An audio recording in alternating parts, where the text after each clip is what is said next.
Good morning everyone. जैसे कि ये हमारा क्लास फोर्थ है पीवाईक्यू का। आज हम पढ़ेंगे governor general of Bengal, viceroy और गवर्नर के बारे में।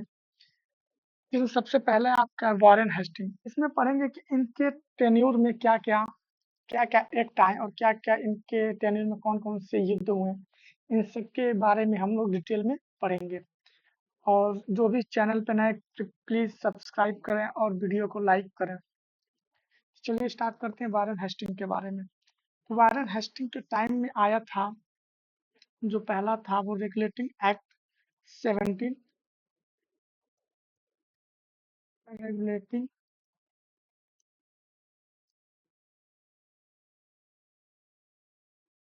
रेगुलेटिंग एक्ट 1770 आया था। दूसरा क्या आया था, इन्हीं के टेन्यूर में जो हमारा एंग्लो मराठा, ब्रिटिश और मराठा के जो पहला युद्ध हुआ था, जिन जिन ब्रिटिश और मराठाओं के बीच में, ये वारेन हेस्टिंग के बीच में हुआ था, फर्स्ट एंग्लो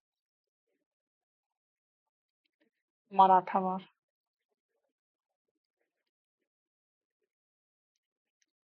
दूसरा हुआ था सेकेंड एंग्लो, तीसरा इसमें क्या हुआ था, सेकेंड एंग्लो मैसूर वार हुआ था, यानी मैसूर के साथ ब्रिटिशों का युद्ध हुआ था। किसके टेनर में, वारेन हेस्टिंग के टेनर में। और चौथा जो इम्पोर्टेंट, क्या, पिट्स एक्ट इन्हीं के टाइम आया था। पिट्स एक्ट आया था 1784 में। और एक सोसाइटी का फॉर्मेशन हुआ था जिसका नाम था एशिएटिक सोसाइटी ऑफ बंगाल। इस ईयर में हुआ था, ये भी 1784 में हुआ था। इसके द्वारा हुआ था ये, जिसका जो फॉर्मेशन हुआ था, ये थे William Jones, WIIM William Jones के द्वारा हुआ था। इतना याद रखिएगा, इनके टेन्यूर में क्या क्या हुआ था। पहला जो था हम लोग का, वो था रेगुलेटिंग एक्ट। दूसरा एंग्लो, फर्स्ट एंग्लो मराठा वार। तीसरा सेकेंड एंग्लो मैसूर वार। चौथा जो है तो पिट्स एक्ट आया था 1784। और 1784 में एक सोसाइटी का फॉर्मेशन हुआ था जिसका नाम है एशियाटिक सोसाइटी ऑफ बंगाल। और एक किसके द्वारा फॉर्मेशन किया गया था, विलियम जोन्स के द्वारा किया गया था। अब बात करते हैं लॉर्ड कॉर्नवालिस के बारे में। तो लॉर्ड, ये हमारे सेकेंड गवर्नर रह चुके हैं। लॉर्ड कॉर्नवालिस जो है, इनके टेन्योर में जो हुआ था, थर्ड एंग्लो मैसूर वार हुआ था। क्या हुआ था, third Anglo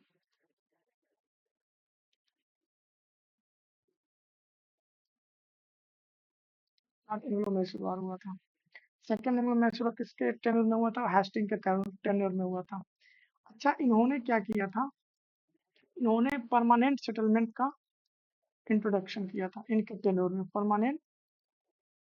settlement permanent settlement का ये किस ईयर में हुआ था, 1793। अच्छा, इस परमानेंट सेटलमेंट को एक और नाम से जानते हैं, जिसको बोलते हैं जमींदारी सिस्टम।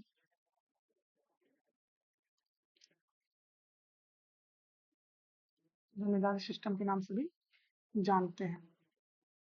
एक चीज जो सबसे इम्पोर्टेंट, वो कॉर्नोविल को हम इनको फादर ऑफ सिविल सर्विसेज के नाम से जानते हैं। किसके नाम से, फादर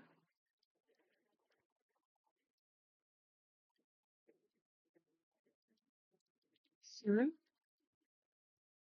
सर्विसेज, कॉर्नोविल्स को जानते हैं। इतना याद रखिएगा कि कॉर्नोविल्स के समय में क्या होता, थर्ड एंग्लो मैसूर वार हुआ था, इन्हीं के समय में परमानेंट सेटलमेंट, जिसको जमींदारी सिस्टम कहते हैं, वो आया था। और लॉर्ड कॉर्नोविल्स को हम लोग किस नाम से जानते हैं, फादर ऑफ सिविल सर्विसेज। अब बात करते हैं लॉर्ड वेलेस्ली की। लॉर्ड वेलेस्ली जो थे, ये इन्हीं के समय में सब्सिडियरी अलायंसेज आया था। सब्सिडियरी अलायंसेज, सब्सिडियरी अलायंसेज आया था। अच्छा, सब्सिडियरी अलायंसेज का मतलब क्या था, कि जो ब्रिटिश थे उन्होंने कहा कि आपके आपके यहाँ जो सैनिक होंगे वो सब ब्रिटिश सैनिक होंगे। कौन से होंगे, ब्रिटिश सोल्जर्स होंगे।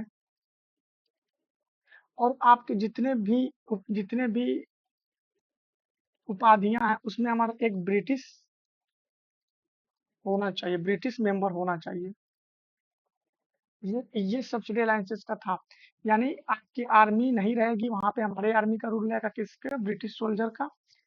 दूसरा जो था कि आपके हर मेंबर में हमारा हमारा एक मेंबर रहेगा, कौन सा, ब्रिटिश मेंबर रहेगा। और बात यह था कि सबसे पहले सब्सिडी अलायंसेस को अडॉप्ट करने वाला कौन सा प्रोविंस था, तो सबसे पहले जो था वो हैदराबाद था। निजाम ऑफ हैदराबाद बोलते हैं जिसको। दूसरा, हैदराबाद किस ईयर में किया था, तो ये भी ध्यान रखिएगा, 1798 में। उसके बाद मैसूर आया, उसके बाद अवध। मैसूर किस ईयर में आया था, 1799, और अवध जो आया था वो 1801 में। यानी सब्सिडी अलायंसेस के तहत हैदराबाद, निजाम ऑफ हैदराबाद में किसका, किस आर्मी का रूल होने लगा, ब्रिटिश सोल्जर वहां पे रहने लगे। और वहां के जो राजाओं के जो कोर्ट में थे, वहां पे एक ब्रिटिश मेंबर को स्टेब्लिश किया गया। अच्छा, एक सेंटेंस कहा गया था जो बहुत ही इंपॉर्टेंट है कि Awadh, Awadh like a cherry.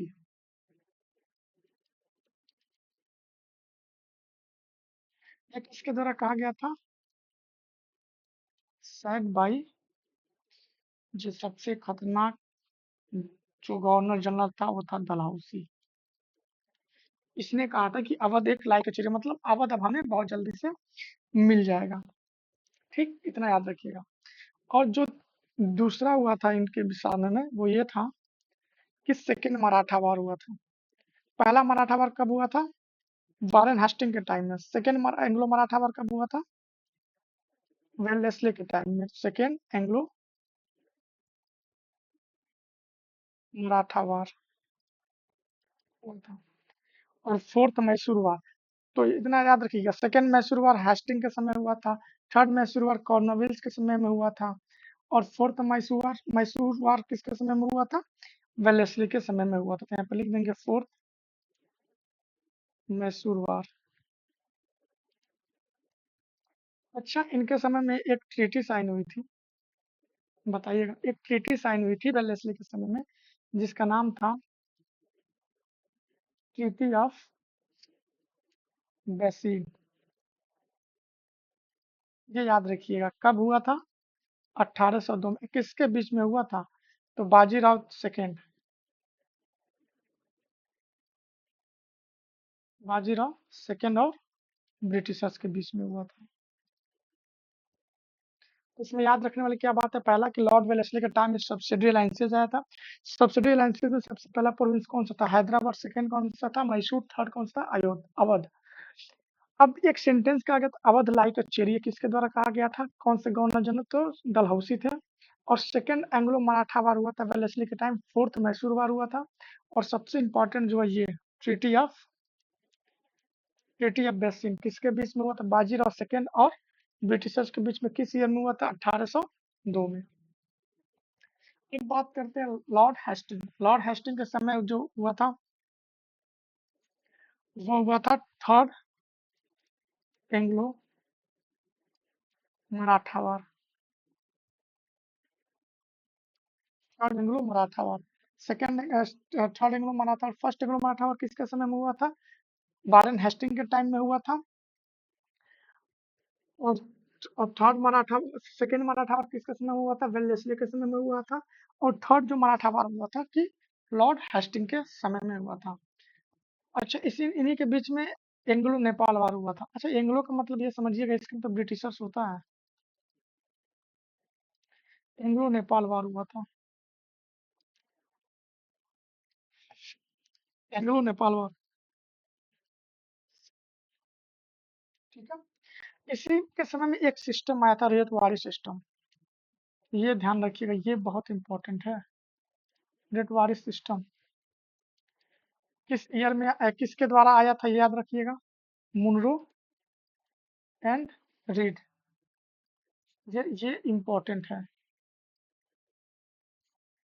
ये रेतवाड़ी सिस्टम किसके समय में आया था, हेस्टिंग के समय में आया था। किसके द्वारा किया लाया गया था, मुनरो एंड रेड के द्वारा।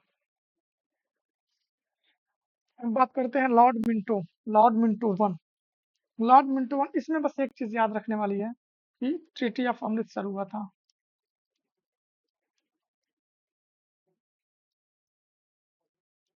जी आप अमृतसर, क्योंकि अमृतसर क्या हुआ था कि जो सतलज रिवर था, ये बाउंड्री किया गया था सतलज रिवर के, कहा गया था कि सतलज रिवर के ऊपर महाराजा रंजीत सिंह जी रहेंगे और इसके नीचे ब्रिटिशर्स। और ये इन दोनों के बीच में तय हुआ था, ट्रीटी हुआ था कि ना आप मेरे एरिया में आएंगे ना हम आपके एरिया में आएंगे। ठीक है, तो ये ट्रीटी ऑफ अमृतसर, इसको इसको ट्रीटी ऑफ अमृतसर के नाम से जाना जाता था। तो किसके किसके बीच में हुआ था? Between Maharaja Ranjit Singh and Britishers के बीच में हुआ था। किस नदी पे हुआ था? तो याद रखिएगा, सतलज। ठीक है, इसमें बस इतना याद रखना। अब बात करते हैं विलियम बेंटिंग। अभी तक हम सब गवर्नर पढ़ रहे थे, अब यहाँ से जो हुआ गवर्नर जनरल, ये पहले ये याद रखिएगा, first governor general of India.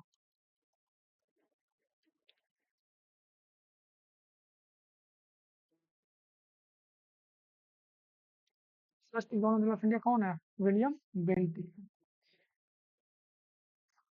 इन्होंने एक सिस्टम को एबॉलिश कर दिया था, क्या? Province court. इतना इंपॉर्टेंट नहीं है लेकिन याद रखिएगा, अभी तक ये किसी अभी तक पूछा नहीं गया है। अच्छा, एक और चीज आया था, एक आया था मकाले मिनट।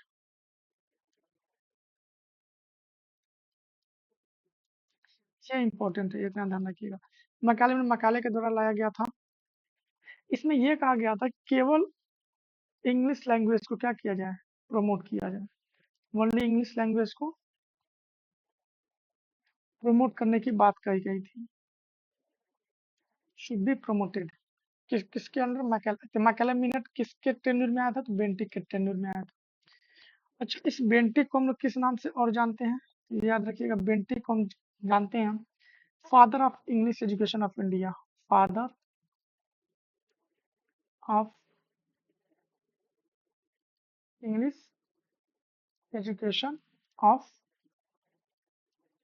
इंडिया के उपाधि से इनको जानते हैं, बेंटिक। ठीक है, और उसी तरह फादर ऑफ सिविल सर्विसेज किसको जानते थे? कॉर्नरविल्स को, इतना याद रखिएगा। ठीक है, अब आते हैं नेक्स्ट, लॉर्ड डलहौजी। सबसे इम्पोर्टेंट, इसने एक लाया था इसके टेन्योर में, डॉक्ट्राइन ऑफ लैप्स। पहले तो जान लें डॉक्ट्राइन ऑफ लैप्स होता क्या था। डॉक्ट्राइन ऑफ लैप्स का मतलब क्या? जैसे मान लीजिए ये कोई प्रोविंस है, ठीक है, और यहाँ पे जो किंग रूल करते हैं, अगर इनका कोई सन नहीं हुआ, अगर इनका कोई सन नहीं है, तो ये जो प्रोविंस है वो किसके अंडर में आ जाएगा? ब्रिटिश गवर्नमेंट के अंडर में आ जाएगा। यही था आपका डॉक्ट्राइन ऑफ लैप्स। या ऐसा नहीं है कि अगर किंग का सन नहीं है तो किसी सन को एडॉप्ट कर ले, एडॉप्टेड सन को कोई वैल्यू नहीं दी जाती थी। ठीक है, अब इसका एग्जांपल मैं बता दूं, झांसी की रानी लक्ष्मीबाई। हमें पता है कि रानी लक्ष्मीबाई का कोई भी पुत्र नहीं था, लेकिन इन्होंने एक सन को एडॉप्ट किया था। इसी वजह से ये लक्ष्मीबाई और ब्रिटिशर के बीच बीच में युद्ध होता, क्यों? डॉक्ट्राइन ऑफ लैप्स की वजह से, चूंकि जो रानी लक्ष्मीबाई थी इसको एक्सेप्ट नहीं की, जिस वजह से इन दोनों के बीच में युद्ध हुआ। अब इसके तहत ये पूछा जाता है कि पहला प्रोविंस कौन था जिसने डॉक्ट्राइन ऑफ लैप्स को एक्सेप्ट किया? तो पहला जो प्रोविंस था वो सतारा था। सतारा किस ईयर में आया था ये? तो ईयर अभी बता रहा हूँ, पहले लिख लेते हैं। दूसरा जो था संबलपुर था, और इसी के साथ एक और आया था, वो आया था जैदपुर। इसका भी अभी बता रहा हूँ। जो तीसरे हैं वो आपके उदयपुर है। चौथा झांसी। पांचवा जो था वो नागपुर और अवध एक साथ आए थे। नागपुर और अवध जो थे एक साथ आए थे। ठीक है। अब सतारा किस ईयर में आया था? तो सतारा को जो था 1848 में, और ये संबलपुर और जोधपुर जो थे वो 1849 में। उदयपुर जो था वो 1852 में था, और ये जो थे 1854 में, और ये जो आया था 1856। डॉक्ट्राइन ऑफ लैप्स का जो पहला प्रोविंस था वो किसने एक्सेप्ट किया था? सतारा ने किया था। किस ईयर में? 1848 में। दूसरे पे कौन था? संबलपुर जैतपुर 49 में थे, उदयपुर 52, झांसी 54 और नागपुर और अवध किस में थे? 56 में। इतना याद रखिएगा। 2 मिनट रुकिए। ठीक है। अब इसमें जो डलहौजी के समय ही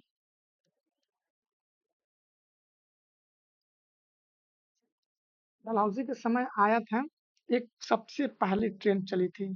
फर्स्ट फर्स्ट ट्रेन चली थी, ट्रेन सर्विस किस ईयर में? 1853 में। कहाँ से कहाँ तक चली थी? फ्रॉम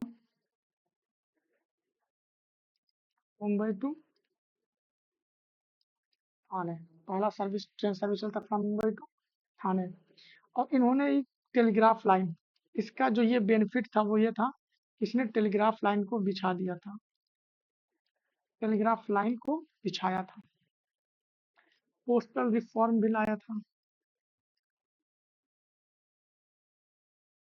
रिफॉर्म बिल आया था। एक चीज जो सबसे इंपॉर्टेंट है वो है वीडो रीमैरिज एक्ट, लाया था 1856 में। ये किस 1856 में इन्होंने डलहौजी ने वीडो रीमैरिज एक्ट लाया था। ये इसका पॉजिटिव सेंस था। अभी जो डॉक्टर प्लस था वो तो नेगेटिव था, ये इसका पॉजिटिव सेंस था। और इन्हीं के टेन्यूर में याद रखिएगा कि क्या हुआ था? सेकेंड सिख वार हुआ था। ये याद रखिएगा, सेकेंड सिख वार हुआ था। हम बात करते हैं लॉर्ड कनिंग की।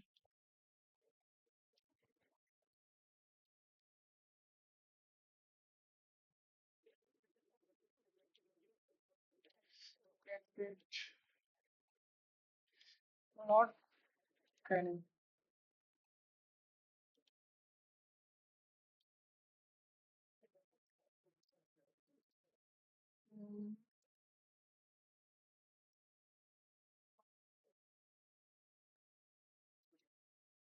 लॉर्ड कैनिंग के बारे में कुछ चीजें देख लेते हैं। ये लॉस्ट है हमारा।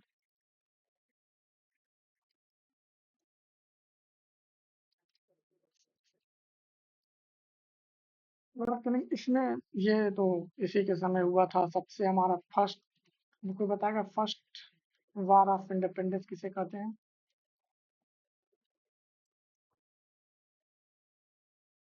और रिवॉल्ट ऑफ एक्सक्यूशन कहाँ से स्टार्ट हुआ था? मेरठ से। ठीक है। यहाँ तक कोई दिक्कत? अच्छा, ये याद रखिएगा, ये फर्स्ट वार ऑफ इंडिपेंडेंस, ये सेंटेंस किसने कहा था?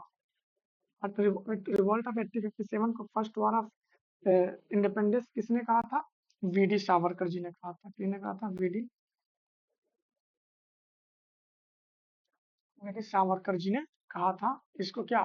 First war of independence. Lord cunning के बारे में याद रखिएगा, ये फर्स्ट वाइसराय थे ऑफ इंडिया के,